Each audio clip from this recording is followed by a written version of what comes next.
pour lever le voile sur ce qu'est le AOE, c'est un nom rigolo qu'on a donné un petit peu aux étapes par lesquelles vont passer les joueurs, les nouveaux joueurs notamment, mais tous les joueurs en fait y passent, lorsqu'ils vont pratiquer une animation dans laquelle ils vont être impliqués. Le jeu de rôle grandeur nature en fait partie. Le GN, comme vous l'a dit Yannick, c'est une espèce d'animation où quelqu'un va venir incarner un personnage. Donc dès qu'on est impliqué dans quelque chose, on va avoir différents niveaux d'implication. Donc le A, on imagine un petit peu le A de Denis Bregnard, ce A de mais qu'est-ce qui se passe, où est-ce que j'arrive, qu'est-ce que je vois, ce A un petit peu de point d'exclamation, quoi. Je ne comprends pas ce qui se passe. Donc voilà, la phase du A va être une phase de découverte et après on va les décortiquer. Voilà, on va vous expliquer un petit peu ce qu'on a théorisé. Ensuite, on a la phase du O, où là, on se rend compte de ce qu'on est en train de vivre et on peut un petit peu épouser toutes les mécaniques de jeu et toutes les choses qui vont faire qu'on va s'intégrer correctement dans le jeu. Et bien enfin, l'étape du ouais, où là, on est heureux de ce qu'on vit et on peut même aller un petit peu donner des idées et s'investir un petit peu plus que seulement dans le cadre prévu. Voilà. Transition parfaite d'ailleurs, en parlant de cadre prévu, ce AOE, il est né d'expérimentation sur le terrain. Voilà, moi, je m'appelle Mario Lazzaretti. À la base, je suis animateur socioculturel. Voilà, j'ai pris des directions de centres de loisirs et des choses comme ça. Et dans ma vie privée, je suis rôliste, donc je fais du GN. Et je me suis dit, pourquoi pas mélanger ces deux choses-là. Mon intérêt à la base, c'était de faire du GN un outil d'éducation. C'est-à-dire qu'on a certaines problématiques avec les jeunes, que ce soit des jeunes en difficulté ou des jeunes, j'aime pas utiliser le terme, mais normaux, quoi. Ils ont de temps en temps des difficultés relationnelles, des difficultés de gestion de l'échec, de gestion de la frustration, de gestion de la réussite aussi. Hein, ça peut être des difficultés. Et je me suis dit dans mon ancien taf, mais c'est fou, le jeu de rôle grandeur nature peut permettre à des jeunes, à des adultes, à des jeunes animateurs aussi, parce que j'ai été formateur BAFA et BFD notamment, de passer par ces étapes de construction un petit peu sociale de, ok, je me confronte à l'échec, je me confronte à la réussite, je me confronte à des choses compliquées. J'ai essayé de créer des jeux à partir de jeux de société, au départ sans suivre de logique particulière. C'est-à-dire que je prenais un jeu de société, par exemple le jeu du loup-garou ou le jeu du citadelle. Je me disais, ok, c'est des jeux avec des rôles cachés en général, on a un personnage qui a des objectifs qui lui sont propres et on doit jouer soit en commun avec d'autres, soit on doit s'affronter, enfin voilà, peu importe. Le tout, c'était de se dire comment je structure ça de manière à ce que ce soit cohérent, que les joueurs puissent rentrer dans le jeu. Là, je me suis dit, le A, ça va être toute cette phase de rentrer dans le jeu, la phase où les joueurs vont pouvoir comprendre les premières règles qui leur sont données. Si on prend l'exemple du loup-garou, c'est un jeu qui est assez connu, j'espère que vous connaissez tous. Dans le loup-garou basique, on est tous assis, on est en rond et on a un rôle caché. Le A, ça va être de comprendre ce rôle, c'est-à-dire je suis villageois, donc j'ai ça à faire, survivre et faire survivre mon village. Le O, ça va être le moment où je vais me rendre compte que je vais pouvoir un petit peu plus mentir, un petit peu plus essayer de faire du bluff, de la stratégie, parce que j'ai compris quel était mon rôle de villageois. Donc si on prend le rôle du loup-garou, ça va être vachement plus clair. Le loup-garou, lui, il doit rentrer dans le O dès le départ, parce que sinon on va lui dire « mais t'es un mauvais loup-garou, t'as pas bien joué, machin ».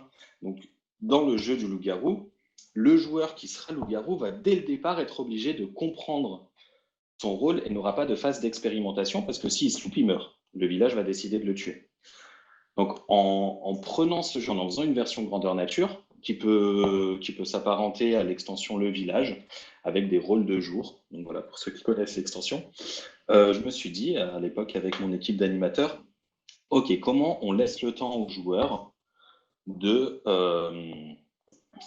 comprendre ce qu'ils font. Et on va laisser 2-3 tours où il n'y aura pas de mort. Voilà. Tout ça pour venir, donc le AOE, vous allez voir, il est structuré en donc le A, le O, le WE. Et dans le A, il y a 3 choses. Il y a la posture des meneurs de jeu. Donc, est-ce qu'ils doivent forcer les choses ou est-ce qu'ils doivent laisser faire? Il y a les règles du jeu, les règles qui sont claires et les règles qui sont moins claires, un petit peu plus sous-entendues. et il va avoir l'équilibre du jeu. Et du coup, j'en suis arrivé à la conclusion que dans cet exemple du loup-garou, dans la phase du A, les joueurs doivent avoir l'an de comprendre qui ils sont, de comprendre comment jouer, pour ensuite pouvoir bluffer et tout ça, et tout ça, et tout ça. Voilà. Et après, on va arriver dans la phase du O, où là, ils vont pouvoir bluffer. Ils vont pouvoir inventer des choses. Voilà. Je me suis un petit peu perdu. Je reprends mes petites notes pour reprendre le fil. Donc voilà un peu d'où vient le AOE. Maintenant, j'en ai parlé très rapidement juste avant. Je vais vous parler un petit peu de ce que, en tout cas, comment je vois les règles d'un jeu. Dans un jeu, on va avoir tout ce qui va être les règles claires, les règles simples, qui va s'apparenter de manière générale à une mécanique de jeu. Quand on fait du jeu de rôle papier, du GR, on va avoir nos règles, soit au D20, soit au D100, soit au D10, avec des statistiques et tout. Voilà. Quand on fait du jeu de rôle grandeur nature, il va avoir nos règles aussi qui sont assez simples, de ton coup d'épée dans l'épaule, il vaut 1 point, ou alors il t'enlève le bras. Enfin voilà, ça c'est des règles qui sont établies, qui sont fixes. Pour permettre aux joueurs de bien s'investir dans un jeu, il est très important que ces règles-là soient très fixes, et du coup les meneurs de jeu dans leur posture doivent faire en sorte d'être garant de ces règles, quitte à être un petit peu trop strict avec. Ça, après, c'est voilà, c'est les expérimentations que j'ai fait sur le terrain. Je suis parti du principe que plus le cadre est rigide au départ, plus on a des murs sur lesquels s'appuyer. Et ensuite, quand on a compris que le mur était là, on peut ouvrir la porte et se dire, OK, je passe à la pièce suivante. Enfin, voilà, un petit peu pour faire la comparaison avec une pièce. Voilà. Ça, c'est les règles simples. Ensuite, il va avoir les règles cachées.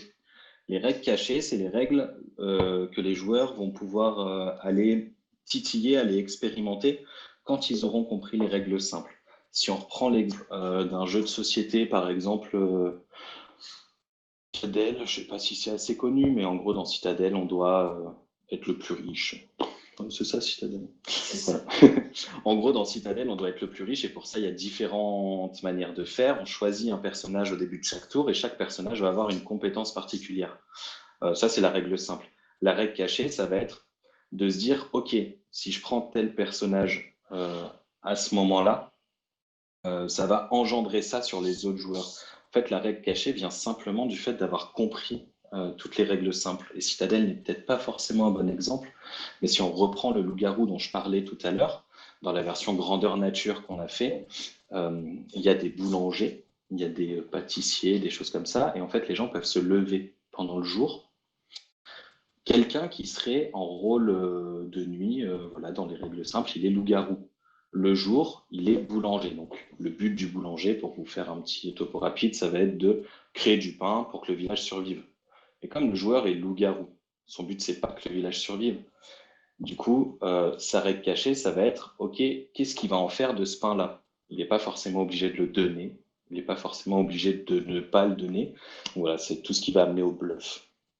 Et là, donc là, c'est la partie du haut. Donc le A, on est strict sur les règles. Dans le A, on est garant de l'équilibre du jeu. Si on est dans un jeu où il y a l'ombre et la lumière qui s'affrontent, on essaye de faire en sorte que l'ombre et la lumière aient un pouvoir équitable et égal au départ. Ou alors si on déséquilibre, on le fait exprès. Mais le tout, c'est que le postulat de base pour les joueurs ne soit pas remis en question dès le départ. Le joueur, il va avoir besoin de quelque chose de fixe pour se faire ses repères. C'est une histoire de repères. Ensuite, dans le haut, ces repères-là vont être bougés par les joueurs parce que le bluff va arriver.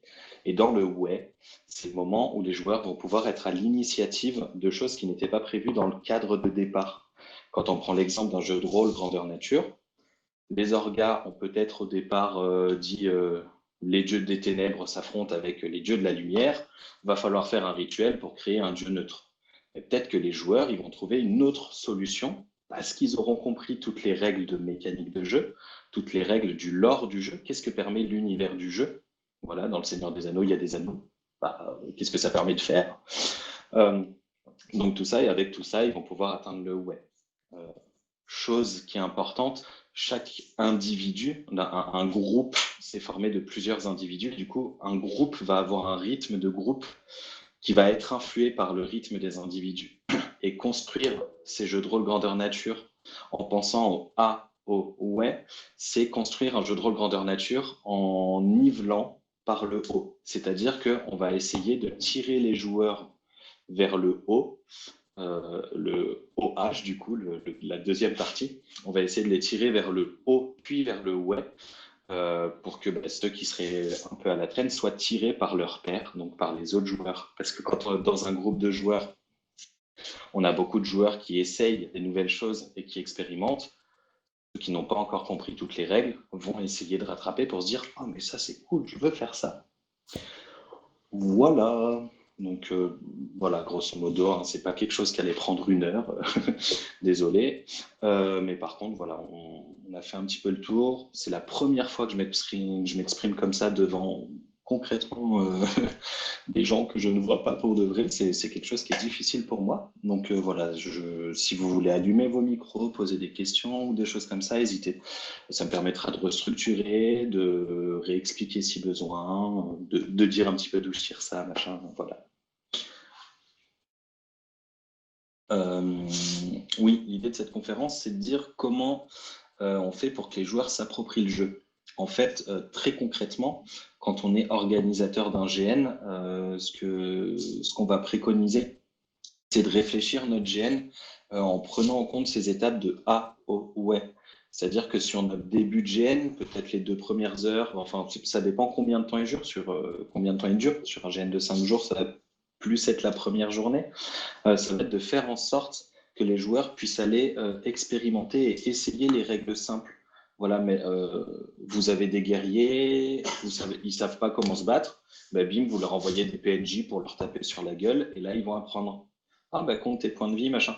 Ah, voilà, c'est mettre des choses en place pendant le GN, pour simplement permettre aux joueurs de passer par ces étapes-là. Donc, ça va vraiment dépendre de ce que vous avez envie de mettre en place. Si vous partez sur un GN avec du voyage dans le temps, des choses très complexes en termes de boucles temporelles et tout, pour comprendre une boucle temporelle, il faut d'abord comprendre comment va fonctionner le voyage, comment on voyage et ainsi de suite. D'ailleurs, je fais un petit parallèle avec une autre conférence que je ferai avec mon ami Clément. Si on prend le film Inception, si le film est si compliqué, c'est parce qu'en fait, les personnages dans le film, eux connaissent toutes les règles et du coup jouent avec pour descendre au 3e niveau de rêve. J'espère que tout le monde a vu le film parce que je spoil.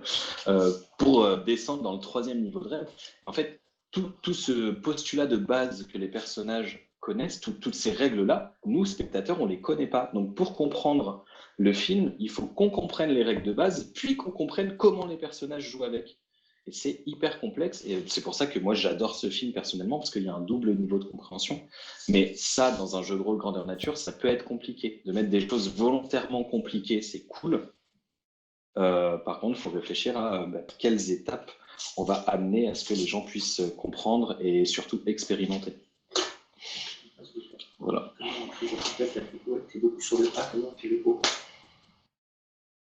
Oui, un membre des Arpenteurs d'Agartha, donc qui est ma petite association sur Grenoble, qui à côté me dit, t'es beaucoup sur le A, mais comment on fait le O? Dans le O, la partie du haut, ça va arriver un petit peu au 2e tiers du GN. C'est le moment où les joueurs, et ben, du coup, il va falloir les confronter à ces règles-là. Un joueur qui, ça y est, sait comment se battre, sait comment faire un rituel, sait comment utiliser la magie, et ben, il va tomber sur ses premières énigmes au niveau de la magie. Il va tomber sur ses premiers combats difficiles, justement pour le pousser à aller de plus en plus loin. C'est aussi le moment où, en tant qu'organisateur, on peut un peu plus laisser rouler les choses parce que les joueurs ont compris comment ça se passait, donc ils vont peut-être moins nous solliciter. Et de manière générale, quand ils reviennent nous solliciter après, c'est qu'ils arrivent dans le ouais, justement, où là, ils vont poser des questions qui n'étaient pas prévues dans les règles, mais qui vont nous permettre à nous, orgas, et à eux, joueurs, d'aller vachement plus loin. Petit exemple débile, sur le dernier GN que j'ai fait, j'étais avec un ami, Et on s'est rendu compte qu'il y a un dieu qui pouvait nous voler nos âmes. Et nous, on pensait être morts. Et les orgas sont venus nous voir en nous disant, mais non les gars, vous n'êtes pas morts, vous êtes juste à terre pendant un certain temps. Et on s'est dit, OK, on a compris comment ça marche, on va faire un truc rigolo, on va aller demander aux orgas si quand le gars nous remettra nos âmes de telle ou telle manière, on ne sait pas, est-ce que c'est possible qu'il se soit trompé, qu'on inverse nos âmes juste pour jouer le roleplay de l'autre pendant 5 minutes parce qu'on trouvait ça rigolo. Pour en arriver à ces réflexions-là, on a été obligé avant de comprendre ce qui nous était arrivé. On n'aurait pas pu avoir l'idée. Donc voilà un petit peu le haut et le ouais, comment on y va.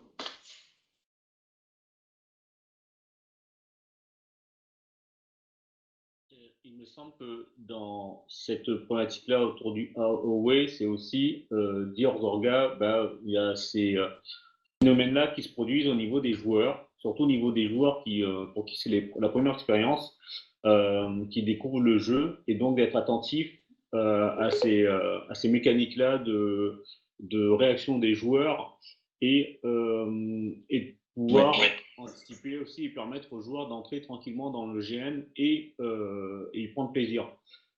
C'est vrai que l'expérience qu'on a connue en tant qu'organisateur et puis avec les nouveaux joueurs, quand ils ne sont pas accompagnés, c'est souvent qu'ils se posent la question, mais où est-ce que je suis? Qu'est-ce qui se passe? Ces règles, à quoi elles servent? Au-delà du fait qu'elles régissent le monde et qu'elles nous permettent d'avoir des billes pour interagir entre les joueurs avec les PNJ, que ces règles simulent les compétences et tout ça, mais finalement, est-ce ces règles-là sont des points d'appui pour que je puisse aussi avancer dans le GN? Et il est important, effectivement, que les organisateurs, ils arrivent à comprendre que les joueurs, ils doivent pouvoir sentir ces règles, les maîtriser, alors pas obligatoirement les maîtriser, mais en tout cas comprendre qu'elles sont un point d'appui pour le jeu. Oui, carrément. En plus,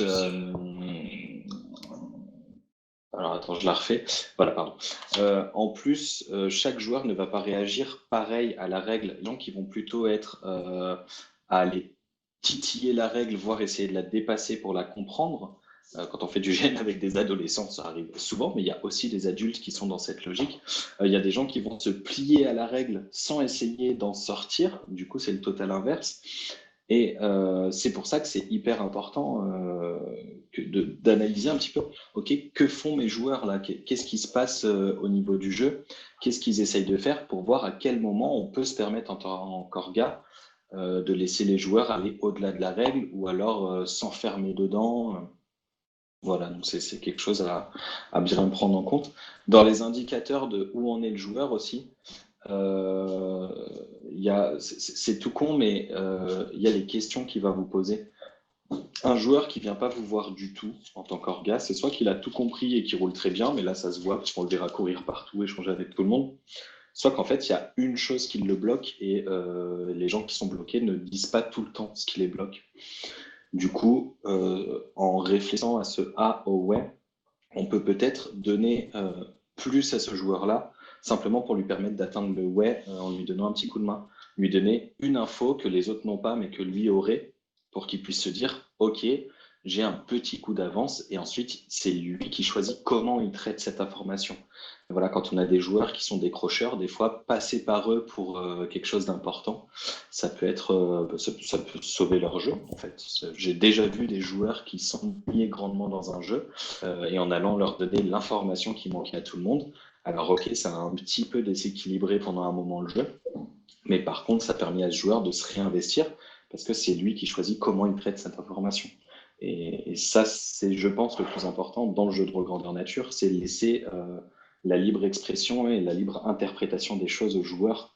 Et c'est en ça que c'est dur de théoriser quelque chose. Hein. Là, c'est la première fois que j'en parle comme ça dans un fond amphi, et puis même des gens qui ne font pas partie de mon cercle privé.